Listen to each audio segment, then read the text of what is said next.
Lak. No nevadí, já si myslím, že už... teprve teď? Tak to ne. No, vidíte lak?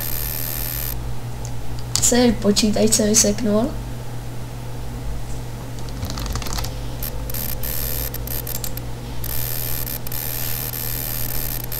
Omlouvám se. Já viděl, že to nemám vypouštět. No, dobrý. Dobrý, tamhle vidíte hřib. A tak vidíte tu džuznu, co to udělalo. Pokud máte slabý komp, tak nedoporučuju. A tady to je jakoby, kde letí raketa. Takže taky se hodí. No a tady vidíte, jakou to udělalo díru. Ta nukleární, jo. Kdyby to mohlo rozbít bedrock, tak to udělá ještě větší. Vlastně v podstatě to nejde, ale...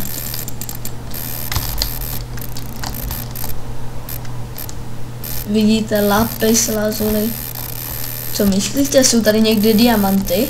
No tady. Tak to je dobrý, no. Diamanty. Já si sem dám raketu jenom tak bezvýznamně.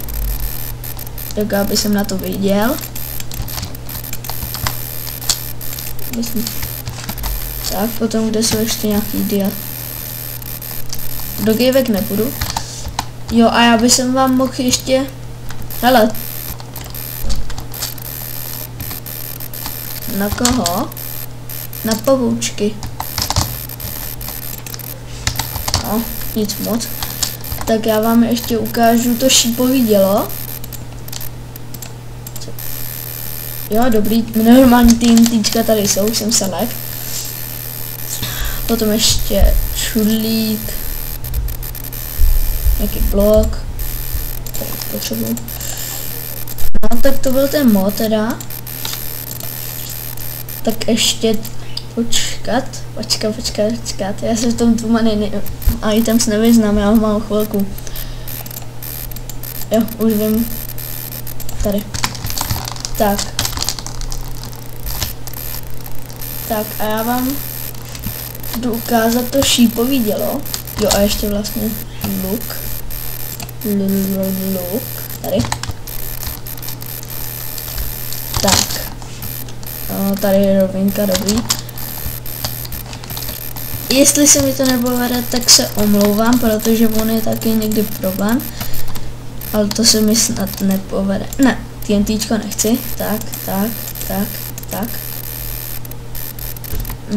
Tady bude jedno TNTčko, druhý TNTčko, kša.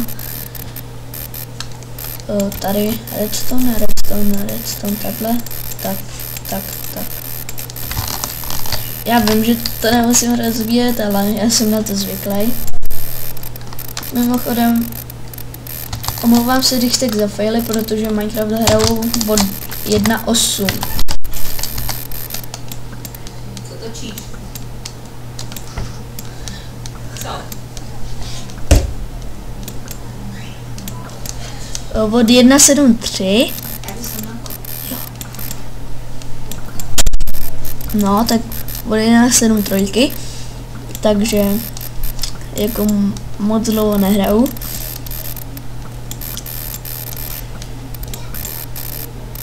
Samozřejmě budu točit i z parkour map. Failení z parkour map. Dokonce mi to nějak drží na těch 30 fps, ani se to nepohnulo. No 29, nějak jsem to zakřik. Dobrý, tak zase 30. Tak koukejte. Jo, dobrý, povede se to. Koukejte. A takhle to jakoby vystřelí šípy. No, tak to je to šípový dělo. Viděli jste, jak to postavit, takže čau.